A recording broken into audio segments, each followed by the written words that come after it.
Really gone from strength to strength since they were started.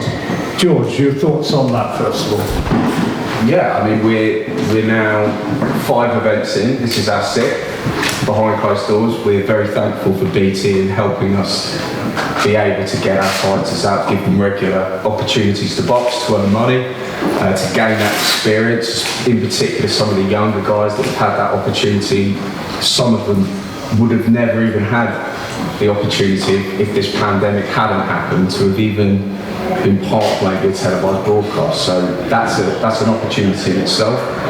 We started small in July. We always said that we were going to build gradually as we could see what was happening, learning how to deal with the new safety environments that we have to work within. We saw tremendous numbers for our shows in August. It was great to have some top line talent back in the ring. Carl Frampton, Daniel Dubois, Joe Joyce as well in July. And we go from there now to what I think is probably the strongest show that we've come back with, which is full of great domestic fights, really good competitively matched fights. Unfortunately, we lost one of the fights this weekend, which is going to be pushed back, and I can answer some questions about that later, John. But no, we're in a good place. We're in a good place considering where the world is right now. So we've got the return of Anthony Yarde, his first fight since February against Dec Spelman, who everybody saw perform heroically against Lyndon Arthur 7 weeks ago. And Dec, as you'll hear a little bit later, he certainly fancies his chances of giving Anthony Yarde a very real test. Efron against Cedric Peno, which is a talented, undefeated young fighter, Efron from Nottingham, and the middleweight eliminator, the British middleweight eliminator contest, Mark Efron against Denzel Bentley. I mean, it's almost disparaging to describe it as a trade fight, but the bookies literally can't split them. Well, it's a pick'em. I mean, there's no doubt about it, and I think everyone that we've certainly spoken to about that fight is looking forward to it. I expect that there will be some heavy shots landed. I think we're going to see them both kind of meet in the middle, square, very much. You can put that almost in a telephone box, the way that they're going to fight with each other. They're both thrilling fighters. They've both got lots and lots of talent. Mark's obviously he's moved now over to work with Michael Jennings. He had that great contest with Liam Williams where unfortunately he came up short, but he's gone back. He's on a bit of an unbeaten run of fights since that fight with Liam. He'll be looking to make a bit of a statement, because if he gets this one and is successful, he puts himself back in that real kind of elite level at the domestic stage of things. And Denzel's someone that we've been really happy with, that we've been working with. He comes to fight, he's always engaging, he's a great character to work with, and I think both can certainly go and do very good things in the sport, but I think the winner of this has put himself straight back in for the British title. And Martin Bowers has been calling for Mark Efron for a year, more than a year. Well, they like the fight, and I think, but that's testament to Mark and his manager Kevin and Michael, who's trained for taking the fight.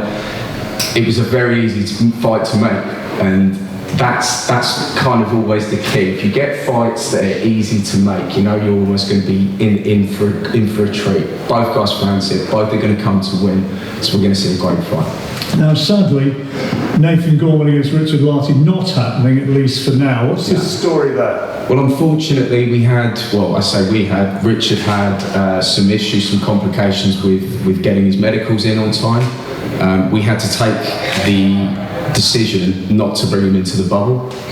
We didn't want to impact, this isn't just about one fight in particular, this is about a whole show. We've got a broadcaster that we need to make sure we're fulfilling our obligations to, and we've got fighters that need to go out and work. It's a shame for Nathan. We're very disappointed. I know his team is. I was speaking to them a couple of days ago about it, but where we are in a good position at the moment, and the fact that we've got so many events going on, we've been able to reschedule it. So there's no issue with his visa. His visa has been approved, it's been applied for, he's got it in hand. There's no complications with getting him in. It's just making sure that we're adhering to the government restrictions.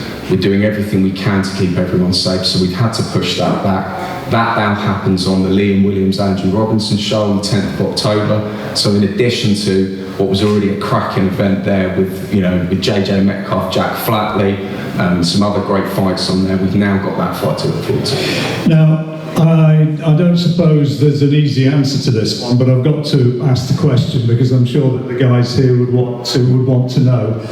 With the big event supposedly taking place at the O2 with Joe Joyce and Daniel Dubois, and the developments overnight regarding the seemingly tightening up of social distancing.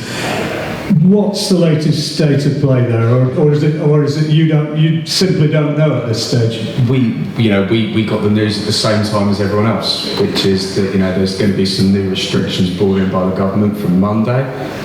We have to just review and assess things like everyone else in all cases of sport, in business, and in life. We're having to review things constantly. We want that fight to happen. Joe Joyce wants that fight to happen. Daniel Dubois wants that fight to happen. Their teams want it to happen. Queensbury want it to happen, and BT want it to happen. Any way we can get it on, we're going to make it happen. But it's a fight that we feel, and I think the fighters agree with us, it's a fight that deserves to have a crowd. Whether that's the ability to have it in full capacity, that remains to be seen. We don't know how long these restrictions are going to be. We've still not had clear direction from the government as to the capacity percentages we're going to be allowed in venues and when that comes into fold. We think likely at the moment that late October, November, we're going to start seeing participation of crowds in events. But we've got to talk to the O2, we've got to discuss this with BT, we've got to match these dates up, and most importantly, the fighters have got to feel comfortable with the deals that we can do. And again, preempting another question, which again is probably one that you can't answer at this stage. We've already seen one pay-per-view go ahead from the other side, the White Povetkin fight, without a crowd. Is that feasible, or is that really a last case scenario? I think in the current climate, anything's feasible. What do we want to see? We want to see a crowd. We want the British, Commonwealth, European heavyweight championships on the line for Daniel versus Joe in a sold-out arena such as the O2. That's the plan. Until we can't see that happening in the short term, that's the plan. Okay, well, I think that probably sets things up quite nicely for Saturday, and looking forward to another very good show and two more good ones to follow in October as well. No, absolutely. We've been on this month, then into October. Yeah, I mean, we've been busy. We've 5 events under our belt. This is our 6th. The September 26th show. It's great to see world title action back on BT Sport and Josh Taylor's mandatory defence. Charlie Edwards debuting as well, Queensbury debut, but I should say rather. That's a great night of boxing that we've got. And then, as I've mentioned previously, the October 10th show is a stacked show, really, really good, competitive, quality fights. You're going to see great action if you tune into BT Sport over the coming weeks with boxing, so I hope the fans do.